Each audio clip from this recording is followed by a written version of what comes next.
Welcome to episode 91 of the Geek Leader Podcast. And today on the show, we've got Bas Rutten, former UFC heavyweight champion of the world, also the first heavyweight champion in the UFC, which is pretty cool.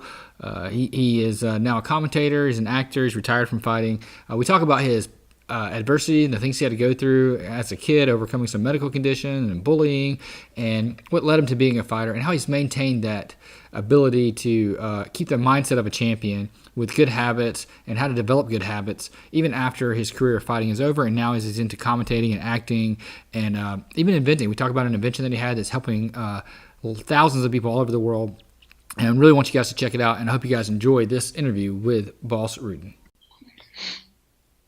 All right, today on the show, we've got Bas Rutten. Bas, I'm a huge fan of yours. I've been a fan since you were fighting back in the day, and I'm an MMA fan. So I want to start you off with a question about current events. Then I want to get back into kind of what's going on with you and kind of how you got to where you're at. What did you think about that stoppage on the TJ Dillashaw-Cejudo fight? I thought it was a little premature, and especially because TJ has been in those positions before. And came out of it and then actually won the fight. So I thought the referee should have, put that in consideration and just let it go a little bit. It was so early in the fight as well. So unfortunately for him, but hopefully there's going to be a rematch soon, very soon. Yeah, I agree 100%. In some fighters, you want to see that kind of early stoppage, but definitely not for that caliber of a fight, and not with TJ, because he got rocked in his last fight. So you definitely don't want to count him out that early.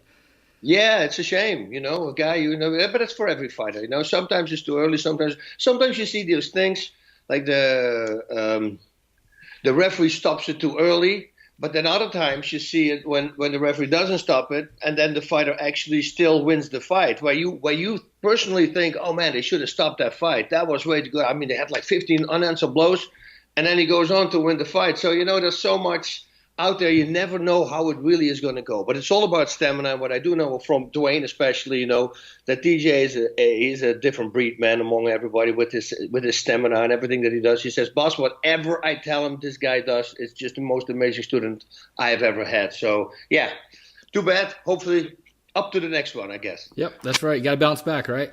If you don't mind telling the audience just a little bit about kind of your backstory, because they may know of you as a fighter, but they may not know what you went through and how you became a fighter. Well, that stems all the way back from when I was born. I was born with a bad skin disease and severe asthma. So I was a very skinny kid, and I had to wear gloves, turtlenecks, and my arms were always protected because there was eczema all over my body. And needless to say, kids don't understand that, and you can't blame them. So you get bullied a lot. Mm-hmm. And that went on for years until I saw a movie, Enter the Dragon, from Bruce Lee. And I realized, wait a minute, if I become like that guy, then I could handle the bullies. So I asked my parents. Took a long time for me for them to finally say yes to it, like 2 years. And after 2 years, I started training Taekwondo. I was taken under the wing of this tough guy who was dating my neighbor girl. She was a really cute girl, and she's the toughest guy in town. And he took me under his wing and trained with the adults. So I was the only kid there. But within months, 2-3 months, I was dropping the adults. and I heard them raving and talking about me in the dressing room. So once you hear that as a kid, that is, man, did you see that kid, Bas? He dropped Jack today, and everybody's laughing, and he's getting really good. He's going so fast. So I started listening to that. I overheard him, but I listened to it. And, of course, I became more confident. And then I got into a fight with the biggest bully in my gym. And I knocked him out, one punch. It was amazing. He challenged me, and he said, hey, you want to hit me, Rutten? Hey, leper. That's what they used to call me, leper. Don't watch out, your fingers don't fall off or your ear don't fall off. And I said, sure. So I gave him one shot, and he dropped. That was it. I was amazed. But the problem was that he broke his nose in the process, so the police showed up because he had to go to the hospital. And, of course, that was, for my parents, they took me immediately off Taekwondo. But now I had the taste, so now I started going to the library. I started watching videotapes, Bruce Lee, Taekwondo books, katas. I started learning katas, all from books. I never had a coach. And then when I was 20, I moved out the house. And that's where I immediately, Taekwondo, I did some form of Shintai. It's called Shintai karate. I did that for about, 6 months. I kept doing it, but then I started competing Thai boxing as well. And slowly but surely, everything started coming together. I won a whole bunch of fights by knockout. I lost the fight because I wasn't prepared. I took this fight on. Apparently, I said with Christmas or New Year's Eve, I said yes to a promoter to fight this guy, Frank Lotman. And his nickname was The Animal. He was an insane guy, undefeated, like 43-0 with 49 or 41 or 39 knockouts, like a really high knockout rate. He was training in jail in order to come back and restart his career. And if I wanted to fight him, I said, sure. But I was drunk. I had no clue. And in February, they called me. And they asked me where to send the posters to. And I asked him, what posters? He says, from the fight. I said, who's fighting? You. I said, me? Who am I fighting? He goes, Frank Lotman. I go, The Animal? Yeah. I go, when did I say that? He said, New Year's Eve. And then I went back in my mind and I go, oh man, yeah, I did talk to this guy. I said, what is the fight? He says, 2.5 weeks. And I didn't train for like 3 years. So, but me, since I knocked everybody out previously in Thai boxing, I go, oh, okay, I'll do it. I felt very confident. And needless to say, I shouldn't have taken that fight. I mean, I couldn't even do my rope skipping the first class. I couldn't finish 20 minutes of skipping rope because I was completely out of shape. But doesn't matter. I lost the fight, and then I got spit out by the Dutch audience. So I figured never to fight anymore for that audience. I mean, I won like 12 fights by knockout, pretty much all in the first round except one. And then I lose the fight, and suddenly I'm the worst fighter there is. I couldn't stand them talking about me that way, so I stopped. But then I started doing these martial arts shows together with a friend of mine who was my teacher, actually, my taekwondo teacher, Roland. And that was like we started in nightclubs. Go in the middle of the night, at midnight, the music will go down. And then suddenly this high-paced music started. We come up in our freaking spandex or whatever we were, muscles. And we had sticks, short sticks, long sticks, nunchucks. We did this whole choreographed fight scenes. And that actually became a hit in Holland. Suddenly we started doing it at more events. We went to these big Thai boxing shows, and in the break we would do it. And then we started traveling through Europe, went to France, we went to, all these countries. We get Dutch TV, European TV, it started to become something. And on one of these shows, Chris Dolman was there. And Chris Dolman was the owner of the organization Rings, which is a fighting organization in Japan.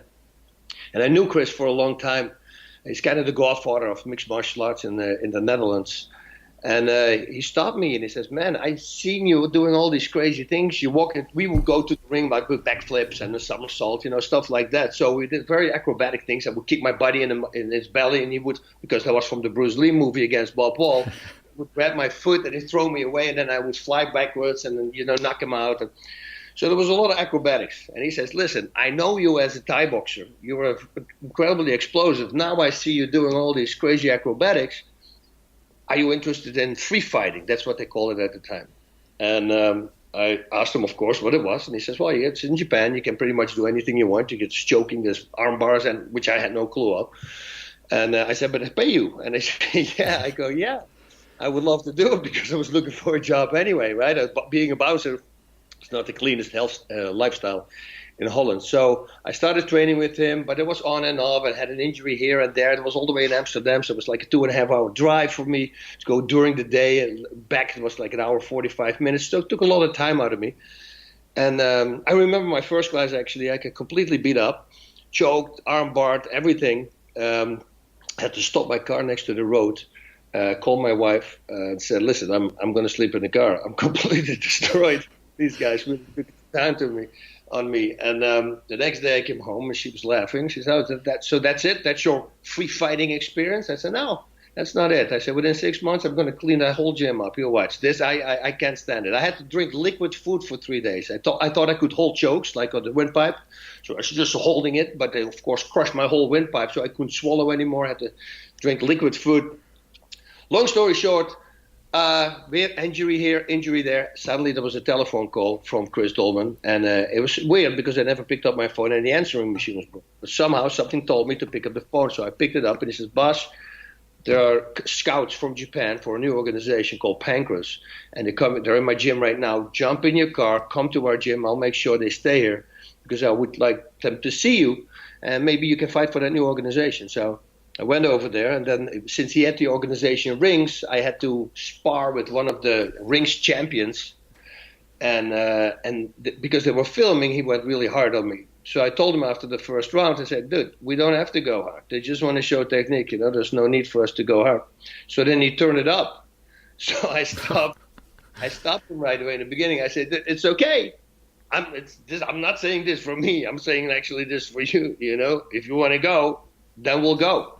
So then, of course, he turned it even more up, which resulted in him getting knocked out with a beautiful high kick. And that was very impressive, apparently, because that was the moment that the Japanese people were pointing at me. And I said, we want that guy.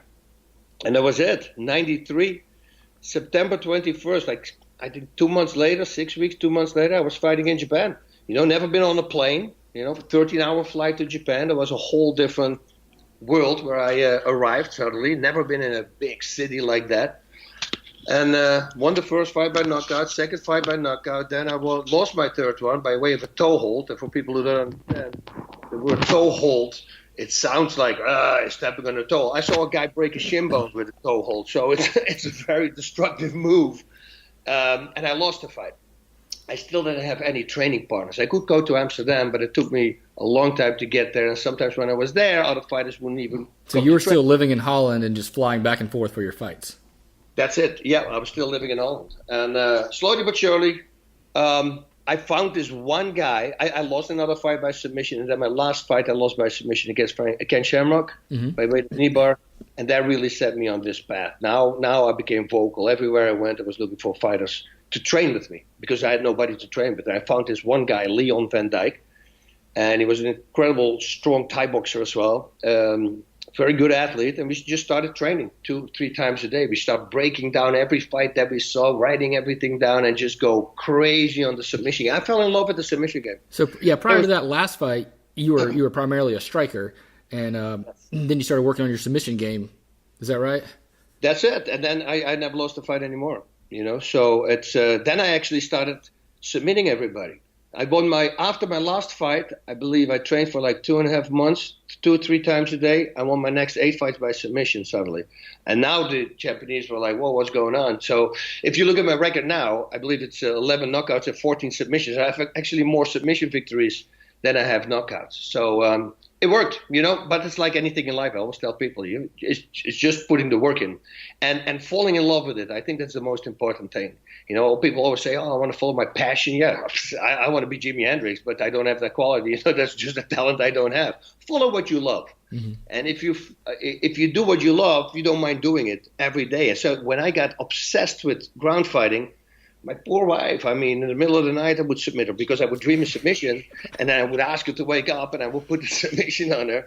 During the day, we were walking in the kitchen. I said, lean over. I put her on the choke and I say, are you getting dizzy or does this hurt your throat? She said, I'm getting dizzy. I said, okay, it's just a blood choke. And I would write down all these combinations on little Post-its and, but it helped, like anything. You put your work in and you train hard for it. I never lost a fight anymore. So that's pretty much the whole thing in a nutshell. Yeah. So how is it that you were able to identify, I guess losing is what caused you to identify that, hey, I need to work on this submission game because obviously I'm getting beat because I don't know submissions the way I should.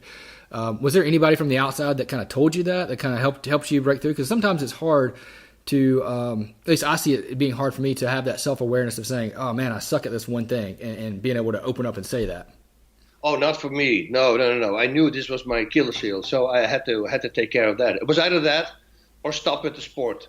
I don't want to be a fighter who's known to lose always by submissions, or a guy who's known to lose always by a liver shot, or a guy who knows, that if you're the guy, if you have that stigma, I think it's the worst thing to have as a fighter. Because, so I just needed to work on the things that I lacked, and that's when I started the submissions. And what I did I would train 4 times a week, only Thai pads for stamina, for conditioning. So the Thai pads, and the rest was only submissions. I didn't know how to strike. Nobody was going to strike with me. Everybody took me down to the ground. I said, I got it. I did that for a long time. Now let's focus on this next part. And, it's the greatest thing because I tell people, listen, my last 22 fights I didn't lose. It's a great way to leave the sport. And just because you put the work in. And I always tell my students, if I can do it, you can do it. It's nothing more. Yeah, but you have talent. I said, well, I have talent. Yes, I have. But there's people with more talent and there's people with less talent. The people with more talent, those are the guys who always run out of gas. And the people with not as much talent, those are the guys who are the hardest to beat. Because for me, it takes an hour to learn a certain thing. I'm just using an example. For a guy with no talent or for less talent, it takes maybe 5 hours. But because it took 5 hours to fight a guy like that, they're very tough, man, because those guys don't want to lose. They had to put so much work in it. So you see, so everything has its pluses and its minuses, I always say. Whether you have a lot of talent, well, if you have a lot of talent, make sure that you step up on the stamina department. Because what happens is if you're at a gym and you're just schooling everybody, you never get really pushed. And if you never get really pushed, well, then you just have to wait till somebody is going to push you. And if you're not used to that, well, you're going to lose. Yeah. So how have you been able to translate that work ethic and that ability when you got out of fighting, into commentating, into, being a gym owner, being a trainer, being an entrepreneur, and all these other things that you do?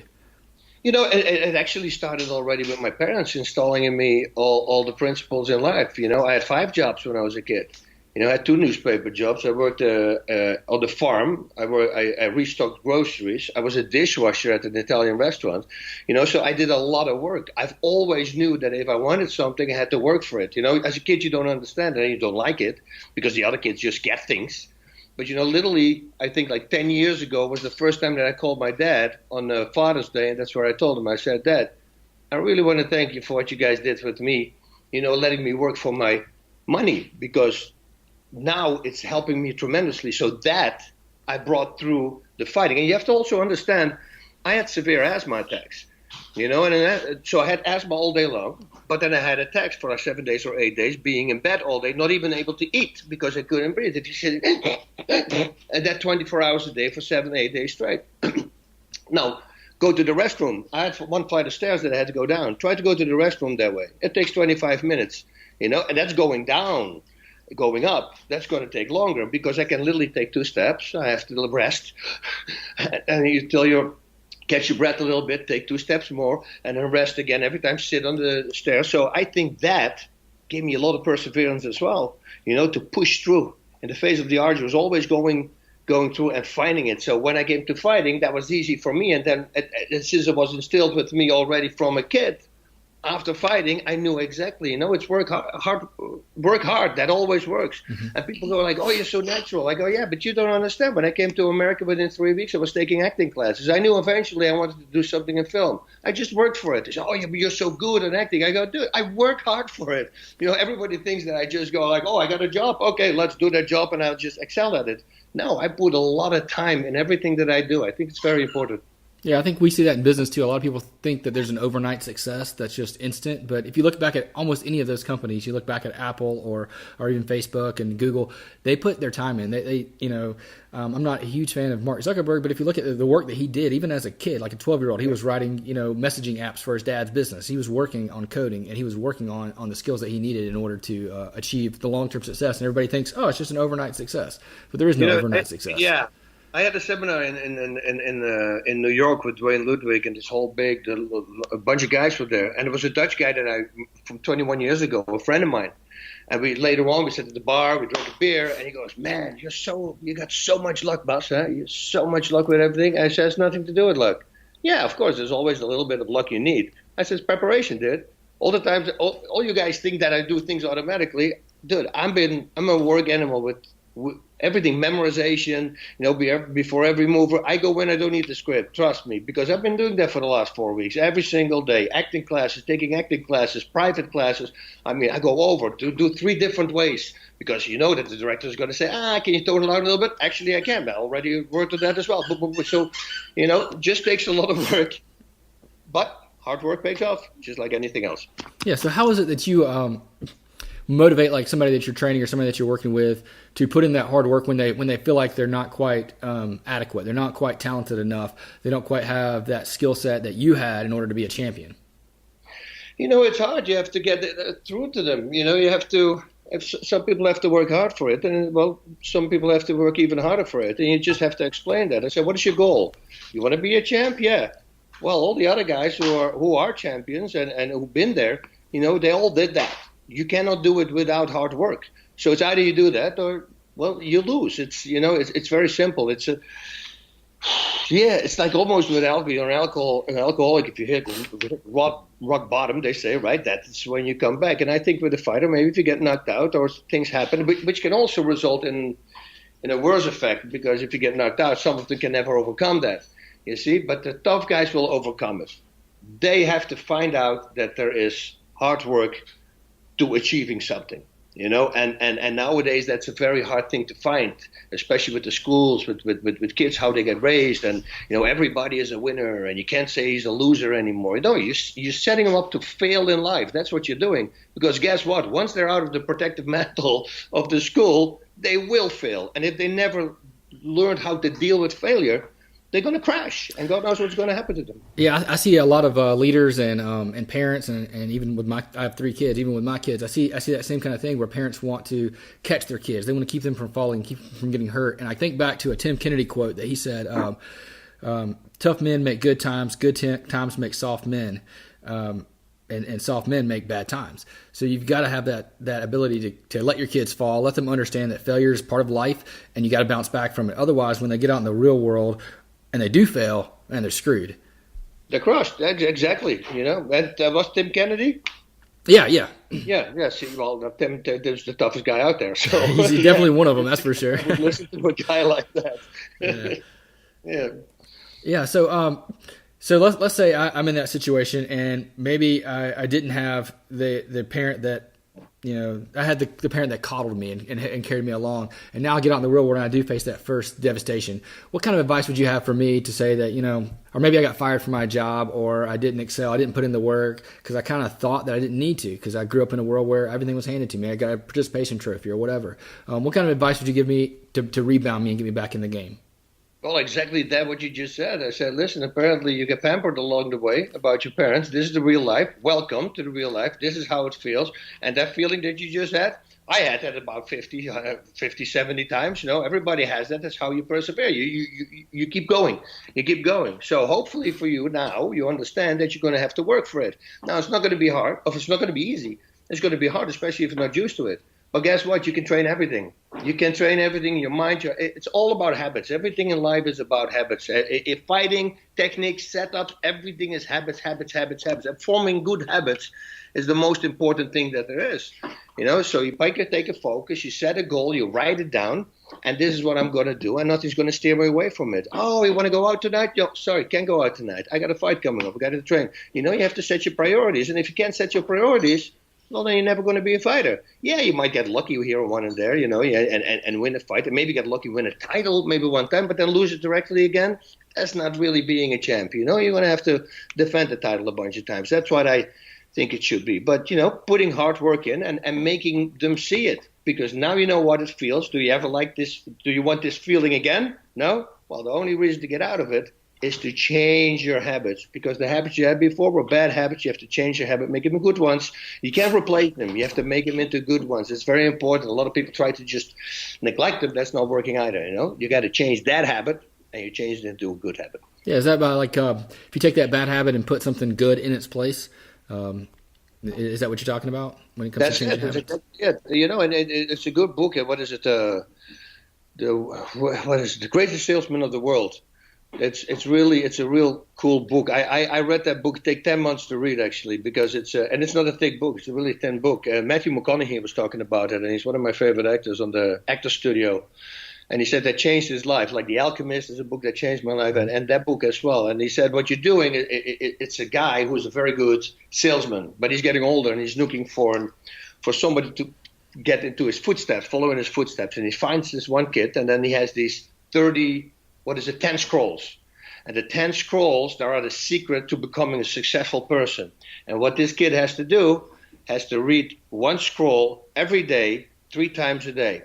Now, the readings that you have are about 5 minutes, but in the morning you wake up, you read it. And then in the afternoon, you find a spot where you can take some time for yourself, you read it again. And then in the evening, just before you go to sleep, you read it again. So now you read it 3 times. But what happens is after about 15 days, you memorize the whole thing. It goes really fast. You're ingraining it in your mind. And these are all things that we kind of know, but we all steered away from. We don't really follow it. We know it, but we don't. We preach it, but we don't live by it. You see what I mean? And I just started reading that book, and one of them chapters is habits, getting good habits. And all those things I thankfully always did with myself. I'm always punctual, always on time. I'm always before the time there. Last week I was thinking about how many times did I came late? I truly believe, maybe it's exaggerated, but I think on two hands I can count the amount of times that I was too late in my last 53 years. I'm very punctual, and I accept.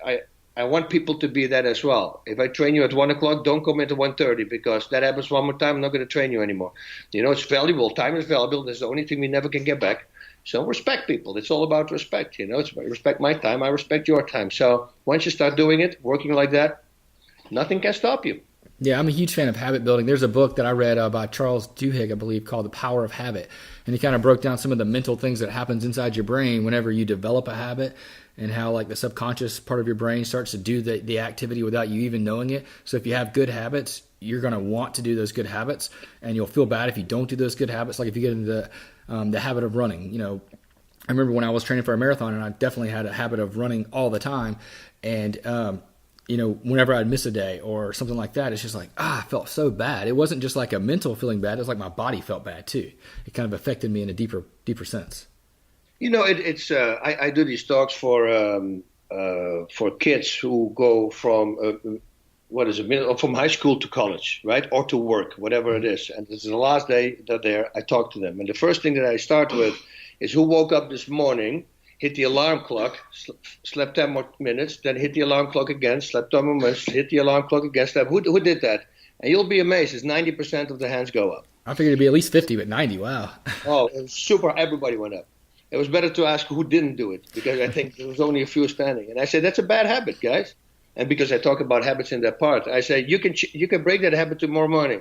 It's going to cost you about a week, 10 days, and it's broke. You wake up tomorrow morning, the bell goes, and you tell yourself, as soon as the alarm goes, I sit up in my bed and I start walking out. It's the only thing you have to do. You do it 7 or 10 days, you've made it a new habit. And now you stick to the habit. But as easy as you can acquire a habit, that's as easy as you can lose it as well. Because if you, like with your running, what you said, if you don't do it one day and then the next day it's raining, I don't want to do it again, then you don't do it again. The next day you run again and you feel good. You go, oh, wow, I didn't lose anything. And that's the little devil thing that slips in. Because now the next time you're going to go, I did it last time too. And I was still okay. Now it's going to be 3 days. And guess what? Slowly but surely it's going to come to 4 days, 5 days. And then the back habit is back. It's like alcoholics, I drink one drink.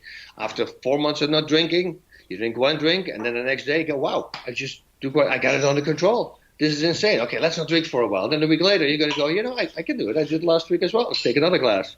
And then you can control it again. But slowly but surely, those 2 glasses become 3 glasses, or 1 glass becomes 2, 2 becomes 3. And before you know it, you're back into your old habit, and then it doesn't work anymore. So sticking to the habit is very important, never breaking it. Yeah, I think that's really good advice, because it's a slippery slope. Once you start to slack off on one thing, and I've seen that at work in leadership circles where, you have a good habit of doing one-on-ones with your team, but then something happens and you have to cancel in 1 week, and you got to do the one-on-ones. And then the next week comes up like, well, nothing bad happened. They're still doing their job. They're still being a good employee. Let's cancel the next one. And then before you know it, you don't have any connection with your team, and they're not doing a good job, and you don't have any idea that they're not doing a good job because you're not on top of it. Exactly. That's how it works, and it's so easy. But if everybody would understand it, life would be so much easier, right? Yeah, that's right.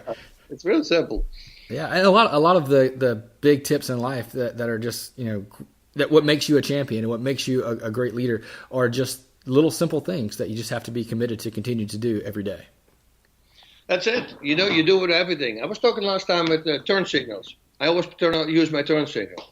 If in the middle of the night I come home at 2 o'clock and in the street there's nobody behind me, I always use the turn signal.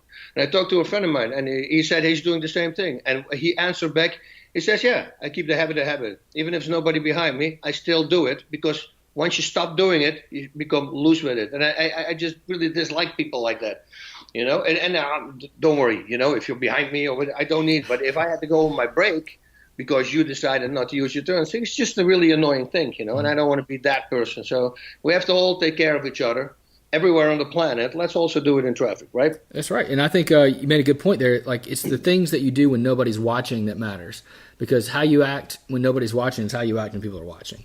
You build those habits. That's actually one of my quotes. A real champion. True champion is the guy who sweats from exhaustion when nobody's watching. That's what it's all about. Pushing. Yeah. So what are you up to these days? Now that fighting's in the past, and I know you've been doing some TV, some movies, some announcing, and what's going on with you? Well, I started doing a commercial. So first of all, I made this street fighting DVD. Right, it's an hour and 45 minutes, very serious street fighting DVD. What teaches you how to defend yourself on the street. Now, what I didn't know is that I make a lot of sound effects while I'm punching people in the face. And I make it a fun dang, dang, dang, bong, bong, bong. But I never knew that. And on a few instances, and there's like 4.5 minutes of that 1 hour and 45 minutes, I made these sound effects. So one guy saw that videotape and he put all those sound effects one after another, and he put it in that one clip. And it's the clip that you see on online that people asking me to quote the whole time.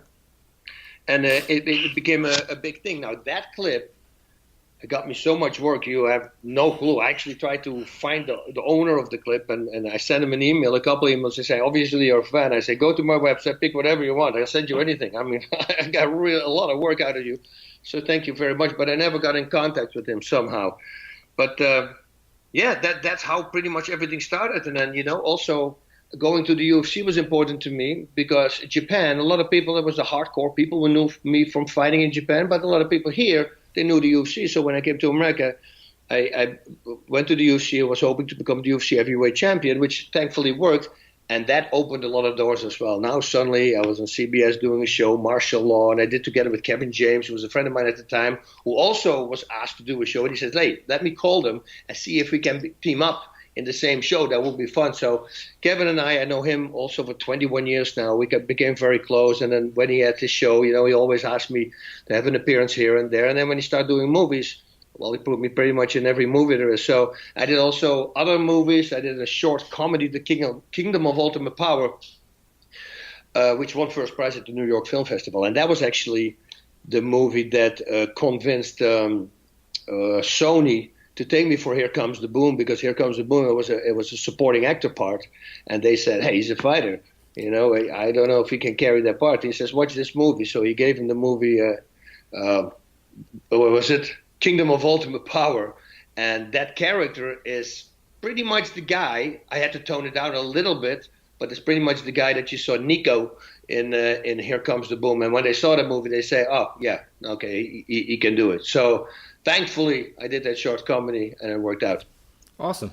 And so you have a product that helps you with asthma or helps people with asthma called the O2 Trainer. Can you talk a little bit about how you went about, building that product, creating it, going through the process of marketing it, selling it, and all that good stuff? So I came up with the idea when I was 14 years old, because I was a severe asthma patient, and I also did track and field. I wanted to become the next Bruce Jenner, believe it or not, the decathlon. Yeah, he was the 1976 gold medalist decathlon, and that was my thing. I wanted to do that as well. Running, of course, that was always hard with the asthma. So the 1,500 meters was a hard exercise for me to do. But what I realized is after an asthma attack, if I would be a week or 8 days in bed, and I would resume my track and field, I would always break my running times. And it drove me nuts. I go like, what is it? Is it the medication I take? Or why do I run better after an attack? Until I went to the doctor's office, I spent a lot of time there, breathing exercises every week. And the first time I noticed a drawing of a pair of lungs on the wall in a frame, a poster. And that's, as a kid, you think, still adults think also that the lung infection is in the lungs. It's really not. The lungs are good. It's the air pipes that go to the lungs. And they showed an infected air pipe and a healthy air pipe. And the infected one was closed, and the other one was open. And I'm looking, and the light bulb goes off. I go, oh, man, I've been working out my lungs for like 7 or 8 days straight. I've been pulling air through an infected area. It needs a lot of power to pull that air through. Then when the infection is gone, it's much easier for me to breathe because I just make my inspiratory system stronger. Why don't I come up with something that controls the air intake? So I start experimenting with coins with holes in them. We used to go to France on a holiday, and they had coins with holes in them. I would put them in front of my teeth, and I try to breathe through the hole and then out through my nose. But of course, that's very dangerous, because once you open your mouth and you swallow the thing, or it shoots in your lung, you're dead, right? So, but it stayed in my head. It stayed in my head. I got to train for it. And then many times here in America, you go to parties and people say, oh, I got this invention. You talk about, I have an idea, and I have an idea. And every time when I would mention my invention, everybody goes like, dude, you got to make that thing. that's a really good idea. And then I believe it was Vanderlei Silva was on The Ultimate Fighter. He was training guys with the snorkel breathing, and apparently swimmers do that as well, breathing exercise. But that's go through the tube. You're rebreathing carbon dioxide also then. So I didn't think that was really good. But they said, hey, boss, my telephone went nuts that evening because everybody was watching, and they said, you got to make that thing because somebody's going to come up with it. The Ruttenizer. That was the original name of the auto trainer, the Ruttenizer. And so I started making it, and I got a prototype. And man, I'm training with the thing 2.5 weeks, and my asthma's gone completely cleared. You have to understand, as an asthma patient, I had to carry an inhaler wherever I go, always. Because if I would talk to you and I would sneeze violently, like 2 or 3 times, my lungs are closing. I need to spray them up. If I have to take a sprint for 50 meters, it's okay. And then 2 minutes later, lungs would close. It's exercise-induced asthma. Pretty much every asthma patient has the same. What I'm now talking about. So I always need to carry an inhaler with me. So the freedom I got, every single fight, world titles, what doesn't matter, always need to spray my lungs open in the dressing room. So suddenly to be freed from that, I go, wow, I got something good. So this is great for asthma patients, but you can only imagine what I can do to healthy people because you're going to get bigger and stronger lungs. So I started making, asthma was gone, and then I realized, wait a minute, I sent one to my friend in Holland. He had asthma as well. He called me back 8 days. Asthma's gone. He sells them actually right now in Europe because he's a believer, of course. And until now, we have like 100% success rate. The people who are doing it, it's just it takes about 4 minutes or less. I do it now in 3 because I got much stronger with it, so I can pull air in really fast. It's 3 minutes a day. It's literally, and it will help you with stamina, it helps you with everything. I went to Belisa Vranic. She's a world-renowned breathing expert, and she talks to everybody. We run the same circles a little bit. She tells military, firefighters, all these people to breathe. It's very important to stay calm and to breathe in. And she found the product, and she says, man, this is a really great product. So a friend of mine set her up. I went to her in New York when I was shooting the show, and the first thing she did was measuring my chest. So she measured my chest, and then she asked me to inhale, and she wants to see what the difference is. And the more you can expand, the more air you can pull in your lungs, because that's how lungs work. The lungs kind of don't do anything, but between the body and the lungs, there's a vacuum. So when you expand your chest, that's how the lungs go open. So you're breathing using your core, your diaphragm. That's how you breathe. And so I knew right away what she was doing. She wanted to see how much I could expand. She freaked out. She measures it again. She gets 1 second. And she runs out, and she comes back with another doctor. I say, okay, what's going on? She says, if I don't call him and I tell him the results, he's never going to believe it. She says, normally when I measure somebody, their expansion, when they break the record in the past, they break it with like an 1/8 of an inch or 1/4 of an inch. You just had almost more than 2-inch expansion, and we found out it's because the inhaling, it's restricted inhaling. So what it does, it uses the outside muscles of your core to pull the core open. And now we realize it because of the O2 trainer, I can do that. It will help me expand more. So now I had another thing in my pocket that I can say, hey, it makes your lungs actually bigger. A lot of people claim that, but you can't claim that. And another great thing that does, it's great for singers. It's great for people who have to speak. You're getting a very loud voice. It's a quality. Actually, my first of my wife said it to me in the restaurant when I was training with the prototype. She goes every time, she said, keep your voice out, keep your voice out. I'm not talking loud. What's going on? And then I realized it's the freaking O2 trainer. It was making my voice way more powerful. Now, a manager of a lawyer that I know, a lawyer friend, he read an article about my competition. I will not use their name, but the competition, they wrote a review about it. He says, did you read the review? I said, no, but I guess it's really bad because he controls the air in and out, which is not a good thing. And he said, yeah, it's a horrible article. I said, find the writer of that article. I sent him an O2 trainer. He goes, yeah, but what if your O2 trainer is not going to be good? I said, it's curing asthma. I'm not worried. Trust me, this is going to be good. So he finds the guy, calls the guy, and he says, hey, I'm representing Bas Rutten. And the guy stops him, and he says, oh, the O2 trainer, we're already using that. Now, this guy trains Usain Bolt. He trains 3 other gold medalists from the last Olympics. This is a super famous guy who's using inspiratory muscle training, the O2 trainer. So once I got in contact with him, he gave me the idea to do the breathing exercise. This is what Usain Bolt does. He does only in the morning, he wakes up and does 30 breathing exercises, 30 repetitions of that. I used to train with it. I put because the device is a very simple device. It has two pieces. Oh, I have it right here. This device, because I put it always here, because every day I do it actually, and I post about it also. I have a special Facebook post where I post a time lapse of this, so people know that I'm doing it. So hopefully it inspires them to do it as well. This cap, this has a little hole in it, right? Now this side comes with all different sizes hole. That big hole you see, that's how it starts. It's 15 millimeter, and it goes 14, 13, 12, 11, all the way to 1 millimeter. This is number 11.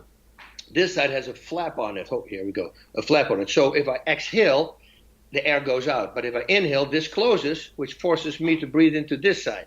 So now I can control the air intake. So my basic concept was, I'm going to start training with, like, say, cap number 4, which is only a little bit smaller than this big cap here, and then do my normal running exercises. Once I feel that my body pulls in the same amount of air that it had before using this thing, I go to a 1 millimeter smaller hole. I take the cap off, I put the new cap on, and then 1 millimeter smaller. Slowly but surely, with baby steps, you get your inspiratory system stronger.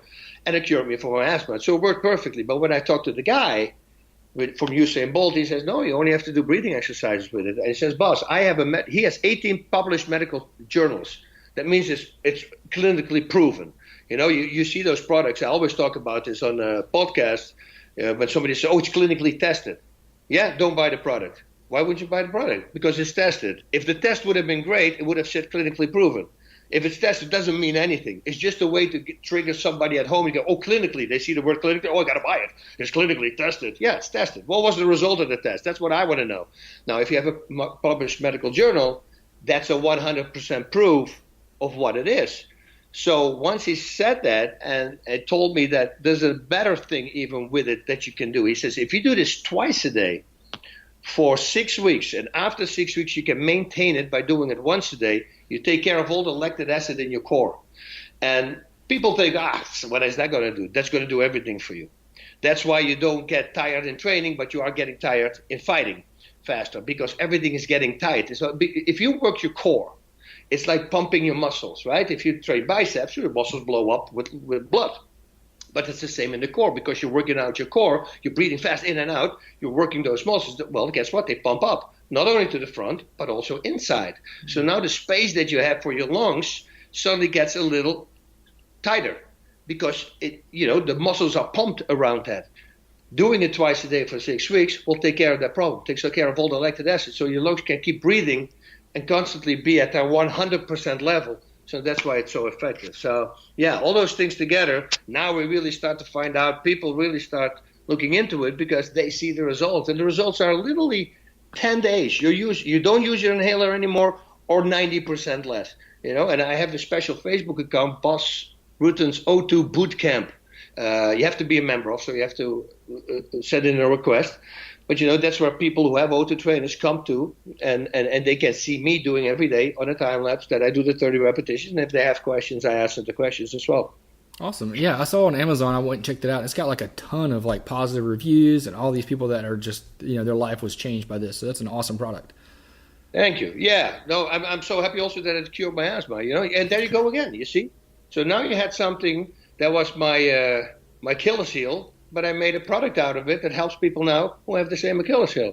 You see, so it's cool how life works. Your setbacks can be your biggest pluses, and the other way around. But if you keep everything positive. The pastor at my church, he always says, like, sometimes your biggest setback is actually a setup for something greater. You never know what it's going to turn into. That's it. That's exactly it. Pushing back, sinning, all that stuff. It's very important. It's very important. Suffering. That's what I'm talking about. It's very important. It goes back in everything in life, and you got to face it. You got to face it, and just plug through it, plow through it. Well, I really appreciate having you on. Any last words of advice that you have for people that are listening to help inspire them to live a great life? It's whatever you put in, they get out. That's very simple. So if you decide not to train or not to study for a big thing that you have to do, guess what? You're going to fail. For the kids, what I always say is this, once they go to school, or let's say they go from high school to college, but they go out of state. and that's what I touched on in the beginning of the talks that I do. Imagine you're a football player, for instance, and you're asked to go to do Texas. So you live in California. Now you're out of the protective mantle of your parents, so to say.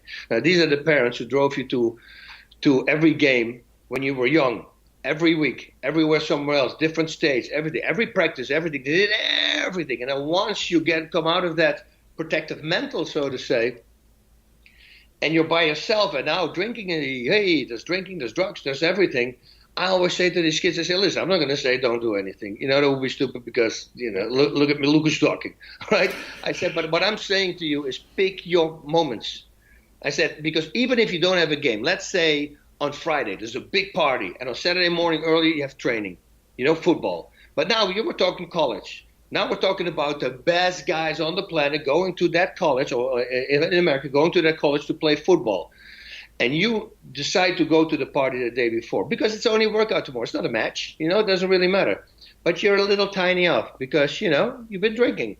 And that little being tiny off can result in somebody, tackling you and taking you down. But because you saw it a little bit too late, which you normally would have seen coming, boom, he hit you in the wrong way. Now you got a compound fracture or you got something. Now your whole life is gone. Everything that your mom and dad put in, and with the brothers and sisters sitting on the, watching the show, everything that they did, you wasted it just because you wanted to get drunk.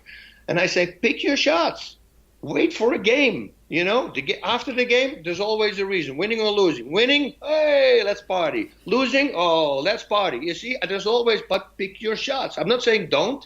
Just watch out when you do it. If you pick your shots and always make sure that if you practice or fight that you're 100% prepared, then nothing can go wrong. You can never blame it on anything else. It's so easy to blame, I shouldn't have drank yesterday. Guess what? You did that. So blame it on you because you decided to do that. It's not because you did that. It's like the alcoholic and the non-alcoholic who are leaving a bar. And let's say it's here in Malibu, PCH. They have two options. They can take PCH and they can, Santa Monica Freeway. Let's say that. So they both leave. They both go out. Well, the guy who's not an alcoholic gets stopped. He had too much to drink. And they gave him a ticket. And he's go, yeah, that's stupid. I should have never drank. That was the dumbest thing I've ever did. The alcoholic is different. The alcoholic gets stopped. And he gets put in jail, and he tells himself, I shouldn't have taken PCH, I should have taken Santa Monica Boulevard. That's the different mindset between like an alcoholic and that works with everything. That example works with everything. You are always to blame. Everything you do is in your body. Oh, I took something I didn't know wasn't there. It's your problem. Why do you think I went to Japan and I brought my own water, my own food? I brought everything myself. I heard the horror stories. People might drug you or do something in your water. I'm not going to take the risk. I'm going to be responsible. I will never point a finger at somebody. Yeah, he taught me the wrong way. No, it's all me. So whatever you do, own it, I say, and then break through it and make sure that you never do it again. That's it. That's how you get stronger in life. Yep, I think you're absolutely right. I think taking ownership is, that's exactly why John Jones is where he's at, right?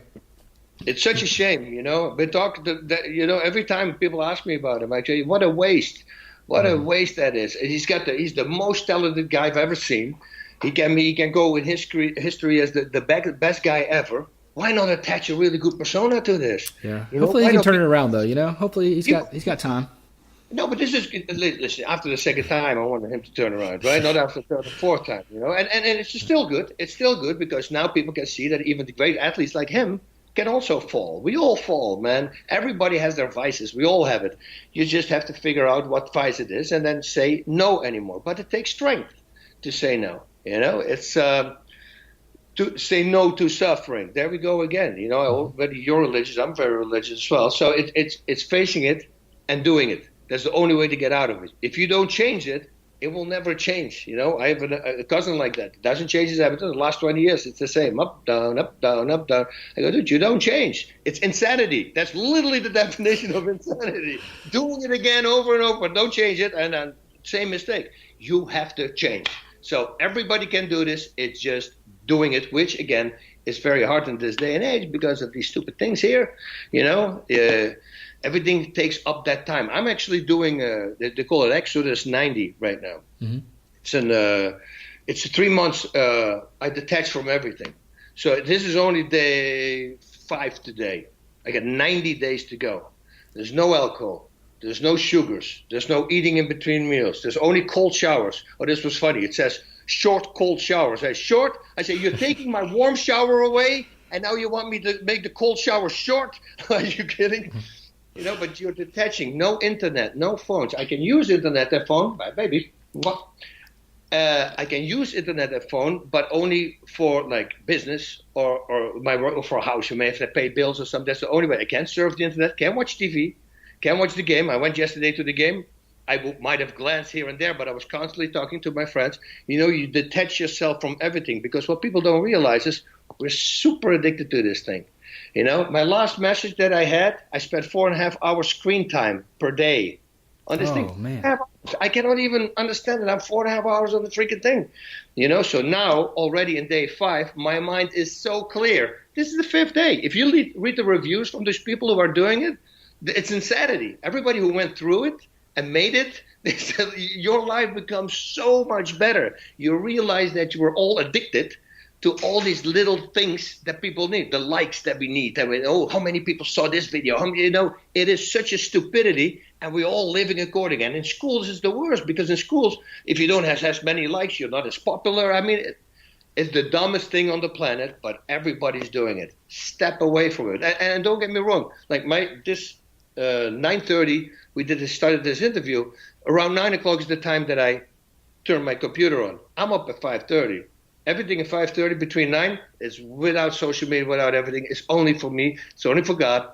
The things that I do, meditation, prayer, everything, stretching.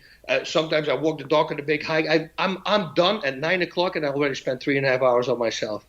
So it's an eye opener. And for me, that felt so good. So when they came with the Exodus and say, okay, now you got to do this whole day, I go, okay, I'm in. I would love to do this. That's awesome. Yeah, I might have to check that challenge out, because that sounds like it's super hard, but oh my God, beneficial. Exodus 90. Google it, and then and it's cool because they bring you through the Exodus. When they left Egypt and they went through the whole desert, and that's 90 days. With Moses and all that stuff. So they keep you informed. Oh, this is what happened that day. It's really cool once you're doing it, and you will notice in days. Now, don't get me wrong. I think in a couple of weeks it's going to be very hard. I already not watching TV is a very hard thing to do, because the TV is always on. Now I have to steer away. That's why my noise cancelling headset is right here, because if somebody's watching TV, bloop, I put it on. I put a book on my computer, or I read a book on my phone, or I get a book, a hard copy, but not watching. And man, it's freeing you up. Yeah, look into it. It's awesome. Yeah, definitely will. Well, thanks so much. I appreciate it. And how can people find out more about stuff you're doing and connect with you?